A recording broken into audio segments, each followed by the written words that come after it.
Once upon a time, in the small and beautiful village of Azuba, there lived a man named Amadi. Amadi was a father of 2 boys and he was married to his beautiful wife Nneka. However, unlike other fathers who took responsibility for their families and cared for their wives and children, Amadi didn't care about his family. Whenever he made little money from selling his goods at the market, he would spend the money on palm wine and lavish it on women. Then after he squandered all of his money, he would go home and demand food from his wife Nneka, who was a stay-at-home mom. What do you mean there is no food in this house? What kind of stupid wife are you? Amadi yelled at Nneka one night. That night, Amadi returned home from the village bar at 11 p.m. and was obviously drunk. From the way he talked and walked, Nneka knew he had been drinking again. Did I put water in my mouth? I told you there is no food. Did you give me any money before leaving this house today? Nneka barked. This woman, you are really testing me. If I touch you now, they will say I have killed somebody's daughter. I don't understand the nonsense you are saying. Now go inside, I'll bring my food. Amadi yelled. Will this be the first time you have beaten me? I don't blame you. I blame myself. My family warned me against marrying you, but I didn't listen. Now look at me. I have been bearing every responsibility in this house for years now, and I'm even looking older than my age. Nneka said in a teary voice, and she walked out on her drunk husband. Unfortunately, shortly after Nneka entered her room, Amadi stormed into the room with anger and he gave her the beatings of her life. I want you! Look at you! Look at you! You want to talk to me, eh? Shut up your mouth! While Amadi was beating his wife, their sons, Eze and Nonso, stood by the door crying. It wasn't the first time Amadi had returned home to beat their mother, so they knew what was happening. After Amadi hit Nneka until she passed out, he left the house in anger and didn't return until the next morning, thereby leaving their young children to look after their mother. Sadly, because Nneka was already slightly ill before Amadi hit her that night, she fell very sick afterwards. Despite seeing that his wife was sick and her health was deteriorating, Amadi would return home and still hit her at the slightest provocation, and he never bothered to take her to the hospital. Seeing their mother's horrible state, Eze and his younger brother decided to start begging. Since they were too young to run any errands or even help neighbors in their homes, the only thing they could do was beg for money.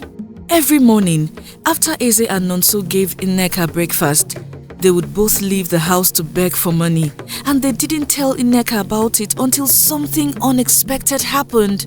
Nneka! Nneka! Where is that stupid woman? Hey, you want to disgrace me in this village, Abi? Amadi yelled as he walked into his compound. While hanging out with his friends that afternoon, Amadi caught his sons begging for money, and he was furious, so he pulled them by their ears and took them home. Amadi, what is it this hot afternoon? Nneka asked in a weak voice as Amadi entered her room. You think I will not know, right? Hey, I know your wicked plan. You want people to call me an irresponsible man, ba? That is why you sent your children to disgrace me, Amadi said. I don't understand. What are you talking about? Nneka coughed dryly. Look here, woman. I don't know what silly games you are playing, but if I catch these children begging on the streets again, I will deal with you mercilessly, Amadi yelled. When Nneka heard that her sons had become beggars, she was shocked, but instead of yelling at them or rebuking them in the presence of their father, she defended them. If you have been taking care of them like a father should, would they go out and beg for money or food? Nneka said. When was the last time you asked these children if they had eaten? Nneka coughed dryly as she spoke. Nneka, you are testing me, oh. Don't say I didn't warn you. The next time I see any of these children begging for money with their stupid plates, you will regret knowing me. Amadi said, and then walked out of the room angrily. What is the meaning of the rubbish I just heard? Nneka turned to Eze and Nonso after Amadi left the room. Mama, we're sorry. We didn't want to tell you because we knew you wouldn't let us do it. This is the only way we have been feeding, Eze, the oldest son, said. But you could have told me. I am still very strong to go to the farm. Nneka coughed dryly. Since your father has refused to handle his responsibilities, I should be the one doing that. You boys are too young to be doing all this, Nneka said. But Mama, you are very sick and we cannot bear to see you like this. It was the only way we could help you, Nonso said. No, I am fine now. Please, you have to stop. I don't want to have any problem with your father. You know what he is capable of doing. Also, what kind of reputation do you want to give yourselves if you start begging from this young age? Nneka said. We have heard you, Mama, Eze said. Please, promise me that you will stop begging. I can feel it in my bones. From tomorrow, I will be strong enough to return to the farm, so you will not have to worry about food or your school fees anymore, Nneka said. Mama, please forget about school for now. We can't go back to school while you are sick. Who will take care of you if we do that? Nonso said. Don't worry, my son. I will be fine very soon, Nneka said. First thing tomorrow morning, I will be on my way to the farm, she added. The following morning, Nneka woke up very early, like she had promised her sons, but unfortunately, she was still very weak and couldn't even walk without support. Despite being weak, Nneka still struggled to walk to the bathroom, but she fell with her bucket of water and was forced to call Eze to help her up. Mama, I have told you that you do not need to stress yourself. Please just rest so you do not worsen your situation, Eze said in a teary voice. Eze, please stop crying. If you cry, I will cry too, Nneka said. Why won't I cry, Mama? Look at your situation. We have given you all kinds of herbs and concoctions, but you don't seem to be getting better. If you add stress to this condition, how will you get better? Eze said. But I have to take care of you and your younger brother. If I don't do that, you boys will suffer. Nneka said in a weak voice. Don't worry, Mama. I am a big boy now, and I can take care of myself and Nonso. Don't worry about us anymore. We will start running errands for people today, and we will make enough money to take care of our needs, Eze said as he led Nneka back to her room. Thank you, my son. May the God I serve help you children. Amen, Nneka said.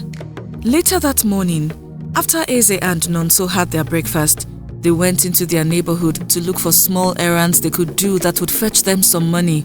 But sadly, most of the neighbors refused to hire them. You are too small, Eze. What can you even do with these tiny hands? Besides, what do you need money for? Are your parents not taking care of you? Mrs. Ugo, one of their neighbors, asked, but instead of answering her question, Eze left. Throughout that day, Eze and Nonso kept getting rejection upon rejection, and at the end of the day, they returned home with no money. My children, how did your day go? Nneka asked excitedly when Eze and Nonso returned home that evening. It was fine, Mama. We made a lot of money and we used it to buy this bunch of plantain. Eze lied. Hey, I knew you would. I had been praying for both of you, Nneka said with a broad smile. The reason Eze lied was because he didn't want Nneka to be heartbroken. And as for the bunch of plantain he claimed he bought, he used his mother's name to collect it on credit from a family friend. That night, after Eze had dinner with his mother and brother, he could not sleep. He was bothered about his inability to make any money that day. And he knew that if he kept collecting foodstuffs on credit with his mother's name, it would only be a matter of time before his mother found out the truth. While thinking of how he could earn money, he came up with a plan. Nonso, are you asleep? Eze whispered to Nonso, who was sleeping next to him on their big mat. I was until you woke me, Nonso said in a grumpy voice. Let's go outside. I want to discuss something with you, Eze said. Can't we talk about it here? Nonso asked. No, we can't. If we do, Mama might hear us and I don't want to wake her, Nonso said as they walked out of their room. Okay, we are outside now. What did you want to tell me? Nonso asked in a sleepy voice. Nonso, we need to continue begging. It's the only way we can take care of ourselves and Mama. You saw what happened today. No one wants to help us, Eze said. But we can't do that. We promised Mama that we wouldn't do it again. Also, what if Papa catches us again? I don't want him to hit Mama because of us, so... Nonso said. I know we promised Mama we would stop begging, but we don't have a choice right now. If we do not do something, we might starve to death. And you know Papa doesn't care about us, so we have to take care of ourselves, Eze said. I still do not like this plan. Even if Papa doesn't catch us, the news will travel to him, Nonso said. Yes, I thought about that and I came up with a plan. Instead of begging in this village, we will go to Olatu, the neighboring village where people do not know us or our parents, Eze said. Are you sure about that? What if something bad happens to us? Also, you know it takes almost 3 hours to get to the neighboring village. How will we do that? Nonso asked. I have a plan already. I just want you to agree that we will do this together, Eze said. It's the only way we can help Mama. Who knows? We might even see people that are generous there and we might make a lot of money, he added. Alright, I agree. I will do anything to make our life and Mama's life better, Nonso said. Thank you, Nonso. So, about the distance, we will wake up very early every morning and leave so we can meet up. Also, aside from tomorrow, when we will get there together, we will take turns going to Olatu. It's not good for both of us to leave Mama at home for hours, Eze said. Yes, I agree. So, we will go there together tomorrow? Nonso asked. Yes, that way we will get familiar with the village and its environment. We can also use the opportunity to figure out where rich people live, Nonso said. If that's the case, let's go to bed now so we can wake up before the cock crows, Nonso said. Don't worry, you can go ahead. I will join you shortly, Eze said. I still have some things I'm thinking about, he added.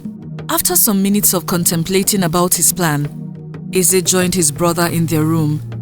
He knew that it was a very long walk from Azuba village to Olatu village, so he needed to rest.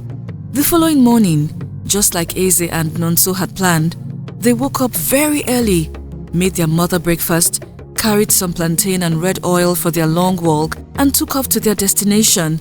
Even though Eze and Nonso had heard stories of Olatu, the neighboring village, and how it was full of fetish and wicked people, the two boys were still determined to get help for their mother.